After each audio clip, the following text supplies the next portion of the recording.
The 1974 Mercedes Unimog 406. I'm so excited to be here today to show you one of the coolest cars ever made, and especially this example of one of the coolest cars ever made. This 406 is sitting on 50-inch, that's 50-inch Michelin XZLs. It has a top speed of about 55 miles an hour, has a 5.7-liter six-cylinder Mercedes diesel OM 352, making 189 horsepower and 267 foot-pounds of torque. Stick around to the end of this video and we'll talk to the man who restored this incredible vehicle to what you see today. Plus, you can also buy it. I make no money on this, but as a courtesy, I'm going to put a link down in the description of this vehicle in case you would like to buy this Unimog. The Unimog was ahead of its time in that it came standard with portal axles, but it wasn't the first. I looked this up. The Volkswagen Kubelwagen had them before the Unimog.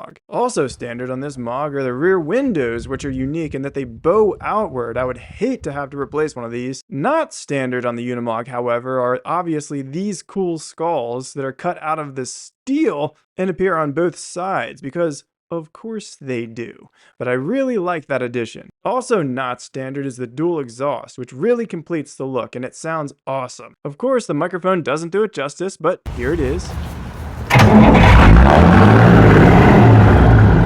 Now, the biggest modification to this vehicle, however, is the extended crew cab. This Mog had the C-pillar moved rearward about 6 feet and is now enclosed with a gull-wing door on the driver's side and 2 windows on the passenger side. And my gosh, it is spacious. A third seat up there, but it just didn't look right. Next, we move around to the front, which has original doors and makes that great sturdy sound you would expect. Now, the original Unimogs didn't come with air conditioning because why would you have air conditioning in Africa? Instead, like many vehicles in its time, it had what my granddaddy used to call WD-40, windows down, driving 40 miles an hour. It also had these A-pillar flappy vent windows, which were common at the time, and what I'm calling the world's smallest sunroof, which is absolutely hilarious on such an enormous vehicle. But don't worry, the owner added a much needed upgrade of air conditioning, which is mounted on the roof, and a speaker for the sound system.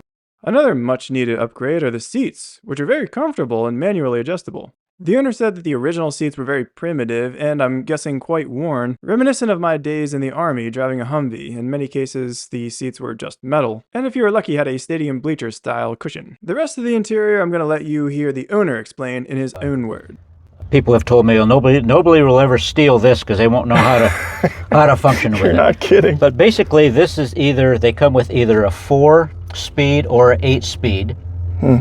And then we'll start here. This is a power takeoff, front and rear.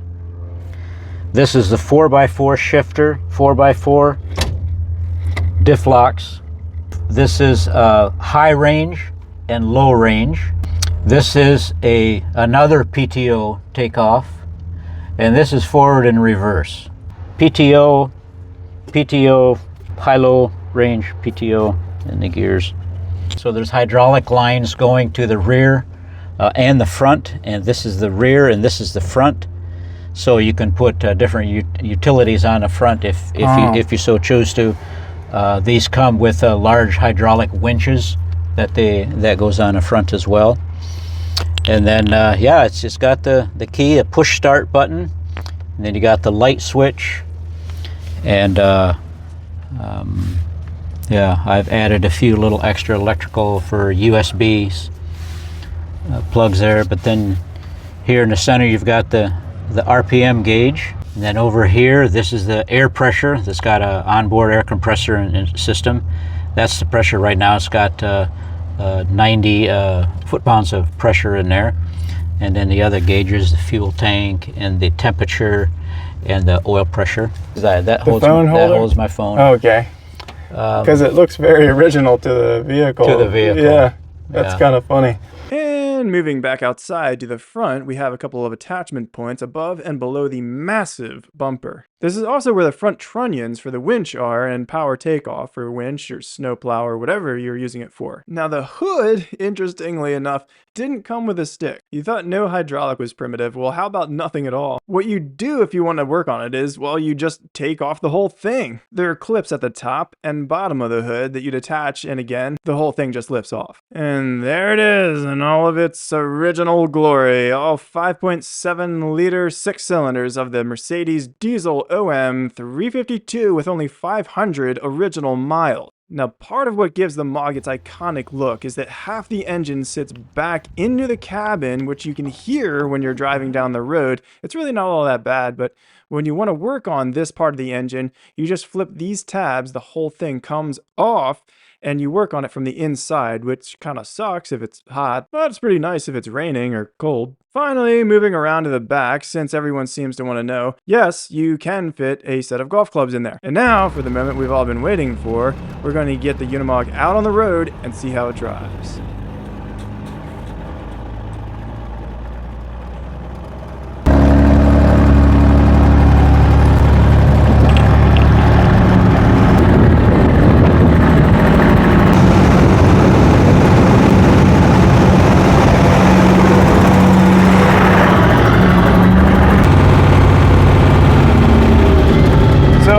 It has disc brakes. It does. It has four-wheel disc brakes. How does it stop? It stops okay. Oh, yeah? Yeah. I don't know if you'd say it stops on a dime or nothing, but right. Yeah, it does all right. Maybe on a dollar.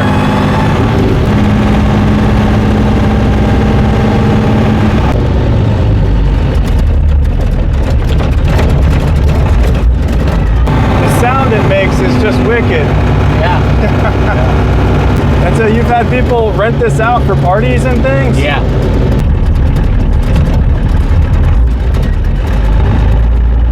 But with its low gears and its torque, it's very capable of off-roading, you know, like... and 50-inch tires. Yeah.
Turns heads everywhere you go. Oh yeah. You ever taken it to the grocery store or the mall or something? I've driven it down 301 main drag. People will flag me down and stop me and talk to me and high five, peace, you know, the works. You see it all. Phones out everywhere. The only time they're upset with me is if they're trying to get someplace and I'm in front of them going slow. It has such a high center of gravity. It does. You really just bounce all around. Yeah. And the sound it makes is so great. Yeah. The Unimogs were built with, as I said, 4x4 diff locks. They have power takeoff units front and rear. They have hydraulics front and rear. So they're very versatile as far as the equipment that you can put on them. They have them with backhoes and buckets and all the stuff. Oh, wow. But this particular one, as I said, it was customized and the body was put on it like this. And it was, people like to call it a mall crawler because it's not really it's too nice to take off-road and beat and bash on. Right. But it's cool to drive around and take off-road once in a while when you want to. So this particular one has a gull wing door. What is this here? Okay, this was built for in fact I still have it, a battery charger that would go in here. Okay. To keep the batteries charged. If somebody is parked in a parking lot, you know, right. whatever, or at a ball game or whatever, tailgating, they could actually plug this into a generator or into a wall and it would keep the battery charge to run the systems. It's got a okay. It's got a sound box in the back and so forth. That's cool. a good picture. Yeah. But what I can tell you is these were brought to the United States not in this form. They Right. came in a single cab with a bed on it. Okay. And this particular model came to the United States as a tow tug for airplanes, for big 747s. Is that right? And they would use these on the tarmac to back the planes okay. in and out. Now, they don't use them anymore. And the way these are built, they have a dual range transfer case. This one has 4 gears. Many of them had 8 gears. And then they would put it in low range, and it's a creeper gear, and they have tons of torque. Right. But they only go like you could crawl faster than what they would go. Right. But they were built to push airplanes in and out, not to drive down the highway. Crazy. So what possessed you to start building something like this? Well, I grew up in Africa. As a child, I grew up in Africa, and these Unimogs would come across the Sahara Desert with tourists on races and other different things. And it caught my attention as just an awesome vehicle. I enjoy off-roading. So for me, the ultimate off-road vehicle was the Unimog. Yeah. Now, again, this is not a typical Unimog because of the construction of it. But when I had opportunity to get this Unimog, I grabbed it because of nostalgic reasons, because I remember them as a child growing up. So what brought you to Africa as a child? So my parents actually took me to Africa. My parents were missionaries back in the 50s, 60s, and 70s in Africa. So I was only 6 months old when my parents moved to the edge of the Sahara Desert, literally Timbuktu. Yeah. That's the town that I grew up in. Far edge of nowhere. And so I grew up there. I spoke the local languages before I spoke English. No way. And so my childhood was all growing up in Africa, Sorai. Oh. The Sorai language. Sorai. And then at some point I started mixing English in and so forth. But so that's my childhood. I came back to the States in 1975 and became a tool and die maker, and then 1988 God called us back into ministry, and my wife and I went back to Africa. We're in where I grew up for 10 years, and then for the last 20 years we've been in South Africa in an orphanage, managing an orphanage. Really? So when I came back here, a friend of mine had this, and I got it from him. It's from the States. Oh, okay. But he bought it like this. Right. And he had mechanical problems with it and some issues, and so I took it over, and I've done a bunch of mechanical changes to it, electrical changes and so forth. Yeah. And so now it's in my my hands. I've actually, the build is more exciting than the drive. I enjoy driving it, but I enjoy more so the build. And so I'm ready to let it go and let somebody else have fun with it. Well, you've had it painted then, haven't you? Yes. Yeah. It's all been refreshed. What was going back to Africa like after all that time you'd spent away? Well, for me, it was going back home. Right. For me, it was going back home. For my wife, that was a different story. Yeah. She, it's very primitive where we went, and for her, it was like going back, right, the surface of the moon or 2,000 something. years, and people riding on donkeys and just all that stuff. So for her, it was tough. It was actually tough. I bet. She struggled. Yeah. In Mali. South Africa is very modern and so forth. Yeah. But Mali in West Africa was very No air primitive. conditioning. Nah, very primitive. And Very ginormous primitive. bugs and things like that. I remember growing up, our first house was a mud brick house, no electricity, no running water. We had to go to a well and bringing, it's like homesteading or I don't know what.